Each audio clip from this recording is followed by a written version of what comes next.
أما بعد فأعوذ بالله من الشيطان الرجيم بسم الله الرحمن الرحيم ثاني اثنين إذ هما في الغار إذ يقول لصاحبه لا تحزن إن الله معنا. وہ دو میں سے دوسرا تھا جبکہ وہ دونوں غار کے اندر یعنی غار ثور میں تھے، اور رسول اللہ صلی اللہ علیہ وسلم اپنے ساتھی ابو بکر کو یہ کہہ رہے تھے کہ غم مت کرو، اللہ ہمارے ساتھ ہے۔ تو مسلمان ہونے کے ناطے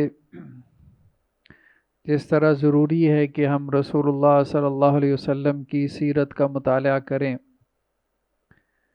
اسی طرح سے یہ بھی بہت ضروری ہے کہ ہم صحابہ کرام کی زندگیوں کا مطالعہ کریں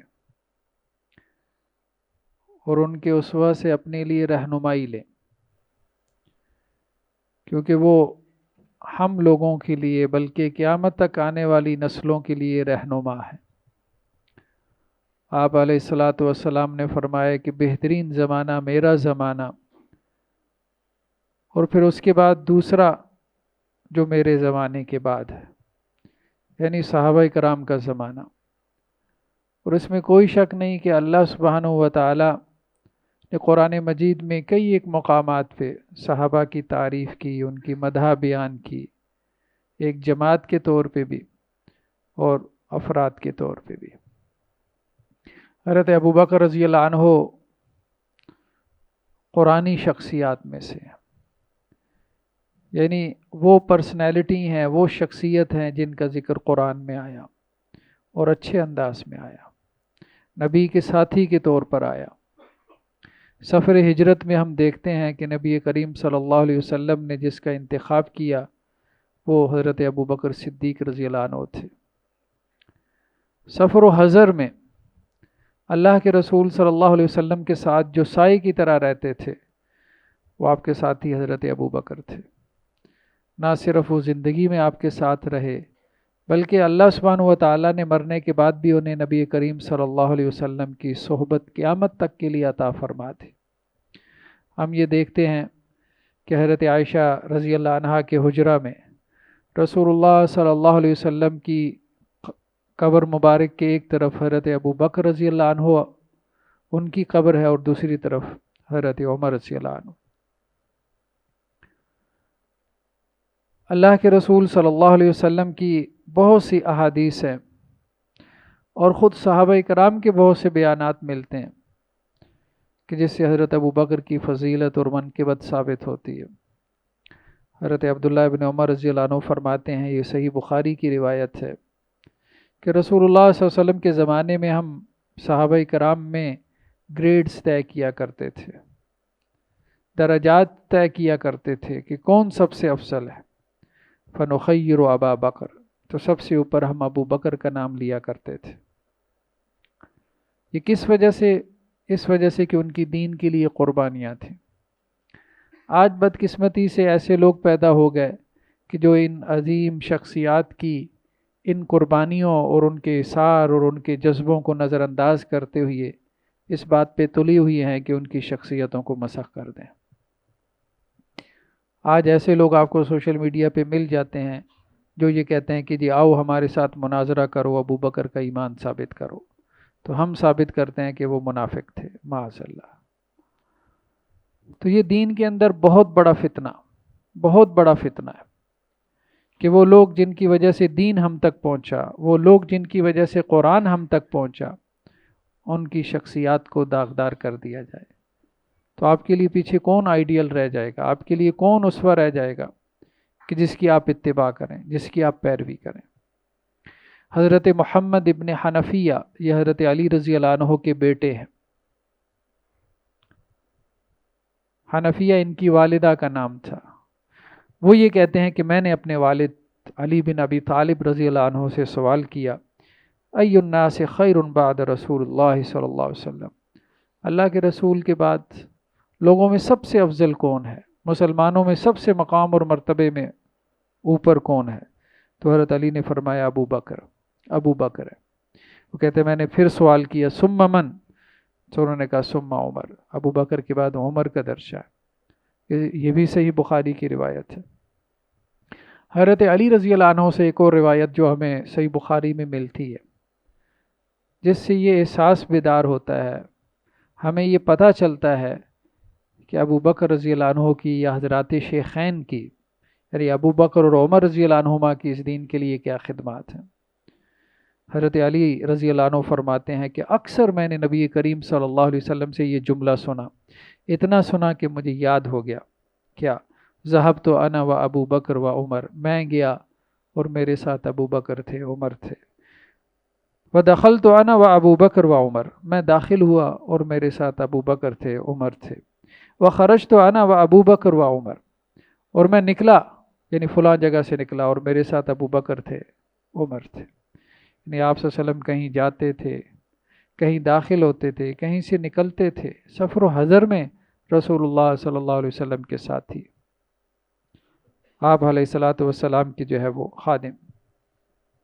اللہ کے رسول صلی اللہ علیہ وسلم کی ایک اور حدیث ہے، یہ بھی متفقن علیہ روایت، متفقن علیہ روایت کہتے ہیں کہ جو صحیح بخاری اور صحیح مسلم دونوں کتابوں میں ہو، کہ آپ صلی اللہ علیہ وسلم نے فرمایا ان امن الناس علی فی صحبتہ و مالہ ابو بکر، دیکھو لوگوں میں سب سے زیادہ احسانات میرے اوپر اگر کسی کے ہیں تو وہ ابو بکر کے ہیں۔ تو یہ نبی کریم صلی اللہ علیہ وسلم فرما رہے ہیں ابو بکر نے اپنے جان سے، اپنے مال سے میرے اوپر جتنے احسانات کیے وہ کسی اور کے نہیں۔ وَلَوْ كُنْتُ مُتَّخِذًا خَلِيلًا مِّنْ أُمَّتِي لَاتَّخَذْتُ أَبَا بَكْرٍ، اگر میں نے اپنی امت میں کسی کو اپنا خلیل بنانا ہوتا تو میں ابو بکر کو خلیل بناتا، لیکن میرے خلیل اللہ سبحانہ و تعالی۔ خلیل کسے کہتے ہیں؟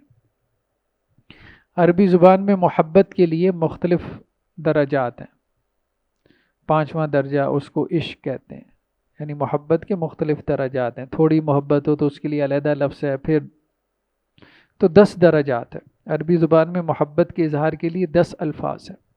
سب سے آخری درجہ اس کو خلا کہتے ہیں، جس سے لفظ خلیل ہے، یعنی جب کسی کی محبت آپ کے رگو پے میں ایسے دوڑے جیسے خون انسان کی رگوں میں دوڑتا ہے۔ تو رسول اللہ صلی اللہ علیہ وسلم نے فرمایا کہ یہ جو محبت کا آخری درجہ ہے خلا کا، خلیل ہونے کا، وہ میں نے اپنے رب کے لیے مختص کر رکھا ہے۔ لیکن اگر انسانوں میں سے مجھے کسی سے اتنی محبت ہوتی تو وہ ابو بکر ہوتے، لیکن چونکہ اللہ کا حکم یہی ہے کہ سب سے زیادہ محبت اللہ کی ذات سے ہونی چاہیے، تو وہ آخری درجے میں محبت مجھے اللہ سے، میرا خلیل اللہ ہے، اللہ کے علاوہ میرا خلیل کوئی نہیں۔ محبوب تو بہت سارے تھے۔ رسول اللہ صلی اللہ علیہ وسلم سے سوال ہوا کہ مردوں میں آپ کو سب سے زیادہ محبوب کون ہے، آپ کے اصحاب میں آپ کو سب سے زیادہ محبوب کون ہے؟ آپ صلی اللہ علیہ وسلم فرمایا ابو بکر، یہ بھی صحیح بخاری کی روایت ہے۔ پھر آپ سے سوال ہوا کہ عورتوں میں آپ کو سب سے زیادہ جو ہے وہ محبوب کون ہے؟ تو اللہ کے رسول صلی اللہ علیہ وسلم نے حضرت عائشہ رضی اللہ عنہا کا نام لیا، حضرت ابو بکر کی بیٹی تھی، رسول اللہ صلی اللہ علیہ وسلم کی زوجہ تھی۔ تو اس گھرانے کے ساتھ رسول اللہ صلی اللہ علیہ وسلم کی محبت اور اس گھرانے کی رسول اللہ صلی اللہ علیہ وسلم کے ساتھ محبت وہ بہت معیاری اور بہت مثالی تھی۔ اللہ کے رسول صلی اللہ علیہ وسلم کی ایک اور حدیث ہے کہ جس کا پس منظر یہ تھا، یہ بھی صحیح بخاری کی روایت ہے، کہ حضرت ابو بکر اور حضرت عمر میں کچھ تلخ کلامی ہو گئی، تو حضرت ابو بکر نے حضرت عمر کو کچھ کہہ دیا، سخت الفاظ کہہ دیے، تو حضرت عمر رضی اللہ تعالی عنہ اس پہ ناراض ہو گئے۔ تو حضرت ابو بکر کو فوراً احساس ہوا، تو کہنے لگے کہ مجھے معاف کر دیں، میں نے آپ کے لیے سخت الفاظ بولے ہیں، آپ مجھے معاف کر دیں۔ تو حضرت عمر غصے میں تھے تو وہ خاموش رہے۔ تو حضرت ابو بکر اٹھ کے چلے آئے اللہ کے رسول صلی اللہ علیہ وسلم کے پاس، اور اللہ کے رسول صلی اللہ علیہ وسلم سے کہا کہ جس طرح سے عمر سے میری تلخ کلامی ہو گئی رضی اللہ عنہما، میں نے ان سے معذرت کی لیکن وہ خاموش ہے۔ حضرت عمر رضی اللہ عنہ کو بھی فوراً احساس ہوا، تو وہ بھی پیچھے حضرت ابو بکر کے گھر پہنچ گئے، تو پوچھا تو انہوں نے کہا جی ابو بکر تو گھر پہ نہیں ہے۔ پھر حضرت عمر رسول اللہ صلی اللہ علیہ وسلم کے پاس پہنچے کہ ابو بکر وہاں بیٹھے تھے، تو اس وقت اللہ کے رسول صلی اللہ علیہ وسلم نے یہ الفاظ کہے۔ آپ علیہ الصلوۃ والسلام نے فرمایا دیکھو ان اللہ بعثنی الیکم فقلتم کذبت وقال ابو بکر صدق وواسانی بنفسی ومالی۔ دیکھو ابو بکر کا کیا مقام اور مرتبہ ہے۔ جب میں نے نبوت کا اعلان کیا تو قریش کی اکثریت نے مجھے جھٹلا دیا، میرے خاندان والوں نے مجھے جھٹلا دیا، میرے قبیلے والوں نے مجھے جھٹلا دیا۔ اس وقت اکیلے ابو بکر تھے جو آگے بڑھے، جنہوں نے میری دل جوئی کی، جنہوں نے اپنی جان سے اور اپنے مال سے میری مدد کی۔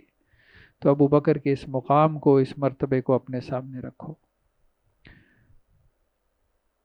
تو اس میں کوئی شک نہیں کہ حضرت ابو بکر سب سے پہلے ایمان لانے والوں میں سے تھے، رسول اللہ صلی اللہ علیہ وسلم کے ساتھ کھڑے ہونے والوں میں سے تھے، اور اللہ کے رسول صلی اللہ علیہ وسلم کا دفاع کرنے والوں میں سے تھے۔ صحیح بخاری کے ایک اور روایت میں ہے کہ کسی نے عبداللہ بن عمرو بن العاص سے سوال کیا، یہ بعد میں ایمان لائے، بہت بعد میں، 7 ہجری میں یا فتح مکہ کے موقع پہ۔ اب یہ بھی قریش میں سے تھے، بنو امیہ میں سے تھے، ان سرداروں میں سے تھے،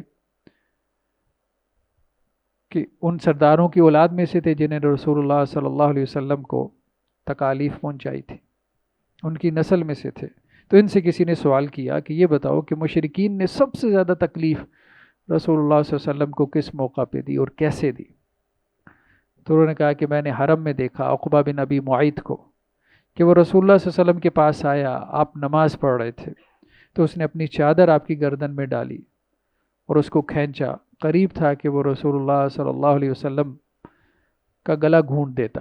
اتنے میں ابو بکر رضی اللہ عنہ کی نظر پڑی تو وہ دوڑتے ہوئے آئے اور انہوں نے اسے دھکا دے کے رسول اللہ صلی اللہ علیہ وسلم سے پرے ہٹایا اور کہا تقتلون رجلا ان یقول ربی اللہ، کیا تم ایک بندے کو صرف اس وجہ سے قتل کرنا چاہتے ہو کہ اس کا قول یہ ہے کہ میرا رب صرف اللہ ہے، وہ تمہارے بتوں کو معبود ماننے سے انکاری ہے؟ تو رسول اللہ صلی اللہ علیہ وسلم کے دفاع میں حضرت ابو بکر رضی اللہ عنہ کھڑے ہو جایا کرتے تھے، اپنی جان کی پرواہ نہیں کرتے تھے۔ ایک مرتبہ رسول اللہ صلی اللہ علیہ وسلم کے دفاع میں قریش نے اتنا مارا کہ خون کی وجہ سے ان کی ناک تک نظر نہیں آتی تھی، اور اس میں قریش کے بڑے سرداروں میں سے عتبہ آگے تھا، یہاں تک کہ جو ان کا خاندان تھا حضرت ابو بکر کا، بنو تمیم نام تھا، تو بنو تمیم کے لوگ حضرت ابو بکر کو اٹھا کے اپنے پاس ان کے گھر لے گئے، ان کی والدہ کے پاس، اور کہنے لگے کہ اب ہم نے عتبہ کو، اگر ابو بکر کو کچھ ہو گیا تو ہم نے عتبہ کو چھوڑنا نہیں، معاف نہیں کرنا۔ تو وہ سارے جمع ہو گئے اور حرم میں آ کے انہوں نے اعلان کر دیا، قریب تھا کہ جنگ چھڑ جاتی۔ لیکن دوسری طرف حضرت ابو بکر رضی اللہ عنہ کو جب ہوش آیا تو سب سے پہلے پوچھا کہ اللہ کے رسول صلی اللہ علیہ وسلم کا کیا حال ہے؟ اب وہ سارے کافر تھے، مشرک تھے، وہ ابو بکر کو کہیں کہ ہم آپ کے ساتھ ہیں، ہم آپ کی وجہ سے لڑ مر رہے ہیں، اور آپ اللہ کے رسول صلی اللہ علیہ وسلم کا پوچھ رہے ہیں۔ تو وہ سارے اٹھ کے چل گئے کہ ہم نے آپ کا ساتھ نہیں دینا۔ تو حضرت ابو بکر رضی اللہ عنہ کی بہت قربانی ہے اس دین کے لیے، اور خاص طور پہ جو ان کا انفاق ہے، اللہ کے راستے میں جو خرچ کرنا ہے۔ اللہ کے رسول صلی اللہ علیہ وسلم کی ایک حدیث بھی ہے، سنن ترمذی کی روایت ہے، آپ صلی اللہ علیہ وسلم نے فرمایا کہ جس کی بھی میرے اوپر احسانات تھے میں نے اس کا بدلہ چکا دیا، دنیا میں ہی دے دیا، سوائے ایک شخص کے، اور اس کا بدلہ اللہ سبحانہ و تعالیٰ قیامت والے دن اسے دے گا کہ میں اس کے احسانات کا بدلہ دنیا میں نہیں دے سکتا۔ اور وہ کون ہے؟ وہ ابو بکر، کہ اس نے مجھے اپنے مال سے اتنا فائدہ پہنچایا جو کسی نے نہیں پہنچایا، اپنی جان سے اتنا فائدہ پہنچایا جو کسی نے نہیں پہنچایا۔ رسول اللہ صلی اللہ علیہ وسلم کی ہجرت کے موقع پہ جب ہم دیکھتے ہیں کہ غار ثور، اب غار ثور میں جب چڑھائی چڑھتے ہوئے حضرت ابو بکر رضی اللہ عنہ نے دیکھا کہ رسول اللہ صلی اللہ علیہ وسلم کو تھکاوٹ محسوس ہو رہی ہے، تو اللہ کے رسول صلی اللہ علیہ وسلم کو کندھوں کے اوپر اٹھا کے وہ غار ثور میں لے گئے۔ پھر غار ثور کا واقعہ ہم دیکھتے ہیں کہ جتنے بھی سوراخ تھے ان کو حضرت ابو بکر رضی اللہ عنہ نے پہلے بند کیا کپڑوں کے ذریعے سے، بعد میں ایک سوراخ جو ہے وہ کھلا رہ گیا تو اس کے اوپر اپنا پاؤں رکھ دیا، اور سیرت کی کتابوں میں ہم یہ واقعہ کثرت سے سنتے ہیں کہ اسی پاؤں کے اوپر ان کو سانپ نے کاٹا، تو رسول اللہ صلی اللہ علیہ وسلم ان کی گود میں سر رکھ کے سوئے تھے، تو ان کے آنسو گرے ہیں رسول اللہ صلی اللہ علیہ وسلم کے رخسار مبارک پہ، تو آپ صلی اللہ علیہ وسلم جاگے اور پوچھا کہ ابو بکر کیا ہوا؟ تو کہنے لگے مجھے سانپ نے کاٹ لیا، تو آپ صلی اللہ علیہ وسلم نے ان کو لعاب دہن لگایا، تو وہ سانپ کا جو زہر کا اثر تھا وہ جاتا رہا۔ ہجرت کے سفر میں اللہ کے رسول صلی اللہ علیہ وسلم نے ابو بکر کو دیکھا کہ کبھی وہ آپ کے آگے چلتے ہیں، کبھی پیچھے چلتے ہیں، کبھی دائیں چلتے ہیں، کبھی بائیں چلتے ہیں، تو کہنے لگے ابو بکر یہ کیسا ہے، ایسا کیوں کر رہے ہیں؟ تو کہنے لگے اللہ کے رسول صلی اللہ علیہ وسلم قریش ہمارے تعاقب میں، نہ معلوم کوئی اندھا تیر آ کے آپ کو نہ لگ جائے۔ تو جنگوں کے حالات ہم دیکھتے ہیں کہ اللہ کے رسول صلی اللہ علیہ وسلم کے لیے ڈھال بن کے جو ہے وہ احد کے اندر، اسی طرح دوسری جنگوں کے اندر حضرت ابو بکر جو ہے وہ ڈٹے رہے، کھڑے رہے۔ اللہ کے رسول صلی اللہ علیہ وسلم کی ایک حدیث ہے، فتح مکہ کے موقع پہ حضرت ابو بکر کے جو والد تھے یہ ایمان نہیں لائے تھے، بلکہ 4 سال کے تھے حضرت ابو بکر جبکہ ان کے والد ان کو ایک صنم خانے میں لے گئے جہاں بت تھے، تو ان کے والد نے کہا کہ یہ بت ہے بیٹا، اس کی عبادت کرو، اس کے سامنے سجدہ کرو، اس سے مانگو۔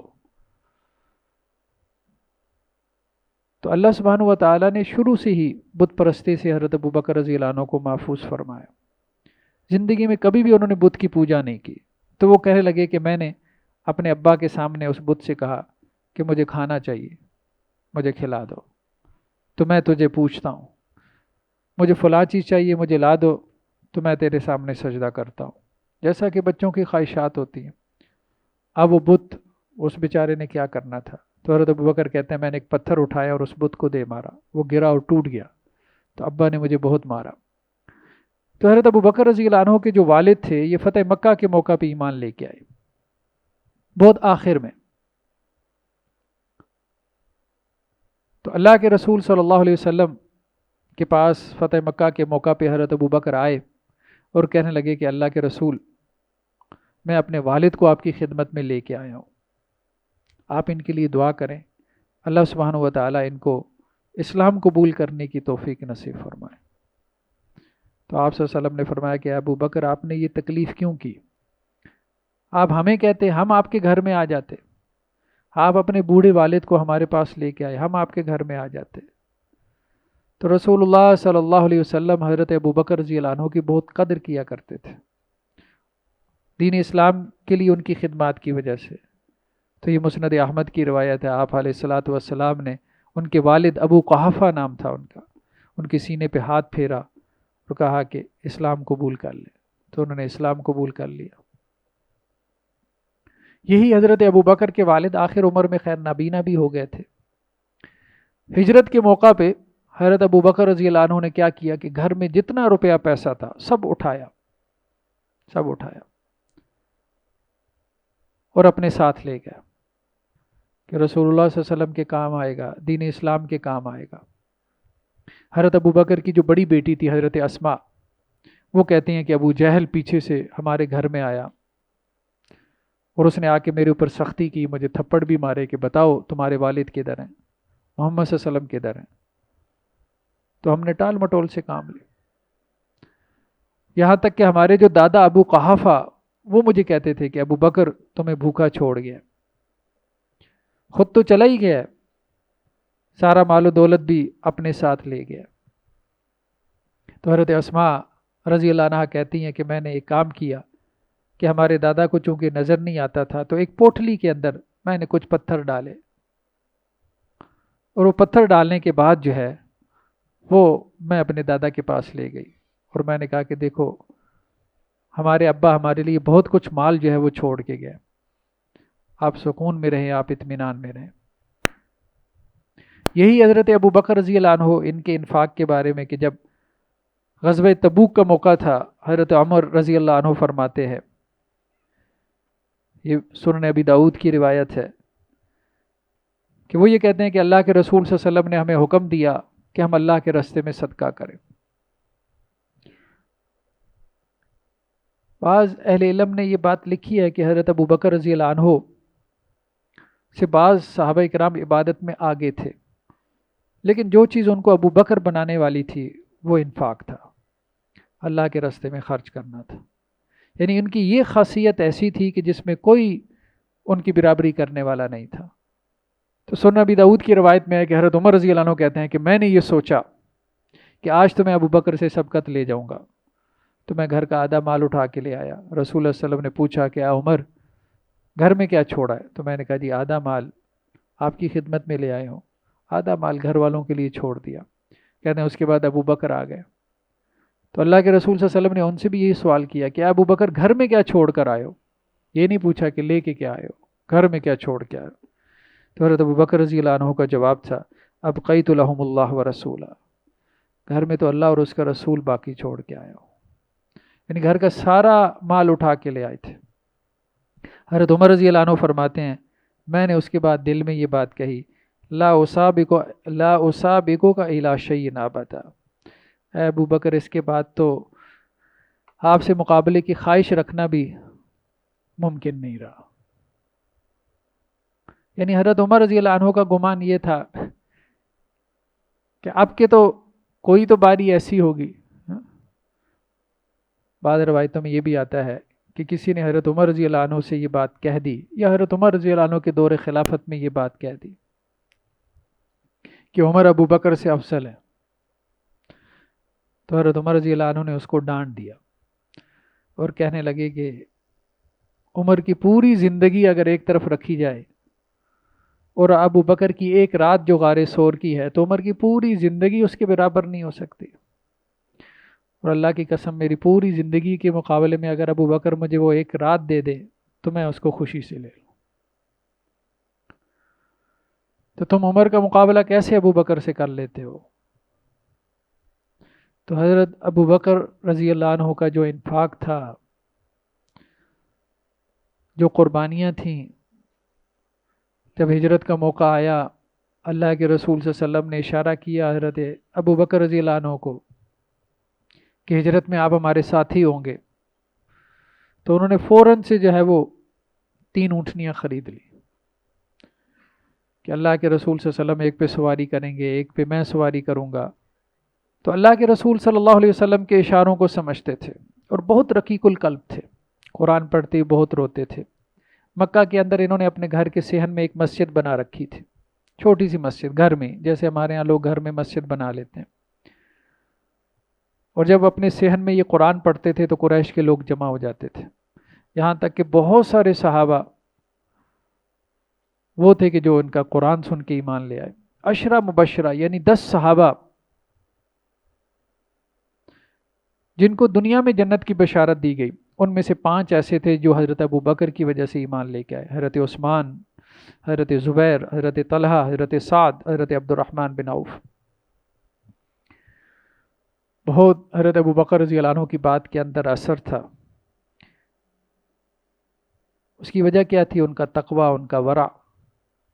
صحیح بخاری کی ایک روایت ہے کہ حضرت ابو بکر رضی اللہ عنہ کا ایک غلام تھا، ایک مرتبہ وہ کچھ کھانے کی چیز لے کے آئے، میٹھی چیز. حضرت ابو بکر نے کھا لی، بعد میں کہنے لگا جی آپ کو پتہ ہے کہ یہ میں کہاں سے لے کے آیا؟ حضرت ابو بکر رضی اللہ عنہ کہنے لگے یہ تو میں نے پوچھا ہی نہیں، اب بتا دو. کہنے لگا میں نے دور جاہلیت میں ایک کہانت کی تھی، کسی کو مستقبل کی خبر بتائی تھی، فارچون ٹیلنگ، تو وہ تکا لگ گیا، تو اس بندے نے مجھے اس کے بدلے میں یہ کھانے کو دیا جو میں نے آپ کی خدمت میں پیش کیا. تو حضرت ابو بکر رضی اللہ عنہ کے بارے میں آتا ہے کہ انہوں نے اپنے منہ میں انگلیاں ڈال کے فوراً کہہ کرتے کہ یہ کہانت کی کمائی ہے، یہ حرام کی کمائی ہے، اور میرے لیے یہ جائز نہیں ہے کہ میرے بدن کا کوئی ٹکڑا حرام کی کمائی کے اوپر پرورش پائے. اللہ کے رسول صلی اللہ علیہ وسلم ایک مرتبہ فجر کے بعد اپنے صحابہ کے ساتھ بیٹھے تو آپ صلی اللہ علیہ وسلم نے پوچھا کہ آج کس نے روزہ رکھا ہوا ہے؟ تو کوئی بھی روزے سے نہیں تھا. حضرت ابو بکر نے ہاتھ کھڑا کیا، اللہ کے رسول میں روزے سے ہوں. پھر آپ صلی اللہ علیہ وسلم نے فرمایا کہ آج کس نے جنازہ پڑھا؟ کسی مسلمان کا جنازہ؟ تو سب خاموش رہے. ابو بکر رضی اللہ عنہ نے فرمایا کہ اللہ کے رسول میں نے آج ایک جنازہ پڑھا. پھر اس کے بعد اللہ کے رسول صلی اللہ علیہ وسلم فرمایا کہ آج کس نے کسی مسکین کو کھانا کھلایا؟ سب خاموش رہے۔ حضرت ابوبکر بول پڑے، اللہ کے رسول میں نے ایک مسکین کو کھانا کھلایا۔ پھر اللہ کے رسول نے سوال کیا کہ آج کس نے کسی مریض کی عیادت کی؟ حضرت ابوبکر رضی اللہ عنہ فرمایا کہ اللہ کے رسول میں نے ایک مریض کی عیادت کی۔ تو اب جو بھی اللہ کے رسول صلی اللہ علیہ وسلم سوال کرتے تھے، حضرت ابوبکر کہتے تھے کہ یہ میں نے کیا، یہ میں نے کیا، مریض کی عیادت میں نے کی، جنازہ میں نے پڑھا، آج مسکین کو کھانا میں نے کھلایا، آج روزے سے میں ہوں۔ تو آپ صلی اللہ علیہ وسلم فرمایا کہ ابو بکر آپ اہل جنت میں سے ہیں۔ جس بندے میں یہ خصلتیں جمع ہو جائیں گی وہ اہل جنت میں سے۔ بلکہ ایک اور روایت میں ہے، اللہ کے رسول صلی اللہ علیہ وسلم نے ایک مرتبہ فرمایا کہ جنت کے کئی ایک دروازے، ایک دروازہ ایسا ہے کہ جس کو باب الصلاح کہتے ہیں، نماز پڑھنے والے اس دروازے سے داخل ہوں گے، اہتمام سے نماز پڑھتے ہیں۔ ایک باب الصدقہ ہے کہ صدقہ کرنے والے اس دروازے سے جنت میں داخل ہوں گے۔ جنت کے 8 دروازے ہیں، جہنم کے 7 ہیں، جنت کے 8۔ ایک آپ صلی اللہ علیہ وسلم فرمایا باب الجہاد ہے، جہاد کرنے والے اس دروازے سے جنت میں داخل ہوں گے۔ ایک باب الریان ہے، روزہ رکھنے والے اس دروازے سے جنت میں داخل ہوں گے۔ تو حضرت ابوبکر رضی اللہ عنہ فرمایا اللہ کے رسول کوئی ایسا بھی خوش نصیب ہوگا جو جنت کے سب دروازوں سے داخل ہونے کی اہلیت رکھتا ہو، یعنی اس کا جہاد بھی، اس کا صدقہ بھی، اور اس کا روزہ بھی، اور اس کی نماز بھی ایسی ہو کہ ہر دروازہ اس کو پکار رہا ہو۔ تو رسول اللہ صلی اللہ علیہ وسلم فرمایا ہاں ہوگا، اور وہ ابو بکر ہوں گے رضی اللہ عنہ۔ تو حضرت ابو بکر رضی اللہ عنہ کی بہت قربانیاں ہیں، بلکہ تمام صحابہ کرام کی۔ اللہ کے رسول صلی اللہ علیہ وسلم کی حدیث ہے حضرت ابو سعید خدری رضی اللہ عنہ سے کہ دیکھو لا تسبوا اصحابی، میرے صحابہ کو برا بھلا مت کہنا، فلو ان احدکم انفق مثل احد ذهبا ما بلغ مد احدهم، تم میں سے کوئی احد پہاڑ کے برابر، احد پہاڑ کلومیٹرز میں، کلومیٹرز میں احد پہاڑ، کوئی 17 کلومیٹر آپ کہہ لیں اس کی لمبائی ہوگی، کوئی 3 کلومیٹر اس کی چوڑائی ہوگی۔ آپ صلی اللہ علیہ وسلم فرمایا احد پہاڑ جتنا تم سونا بھی خرچ کر دو، اللہ کی قسم میرے صحابہ نے اگر ایک مٹھی گندم خرچ کی ہے تو تم ان کے ثواب کو نہیں پہنچ سکتے۔ تو بہرحال وہ قرآنی شخصیات ہیں، ہمیں ان کی سیرت کا مطالعہ کرنا ہے، ان کے ساتھ محبت بھی رکھنی ہے، ان کے نقش قدم اور ان کے اسوہ کے اوپر چلنے کی کوشش بھی کرنی ہے۔ اللہ سے دعا ہے اللہ تعالی ہمیں عمل کی توفیق نصیب فرمائے۔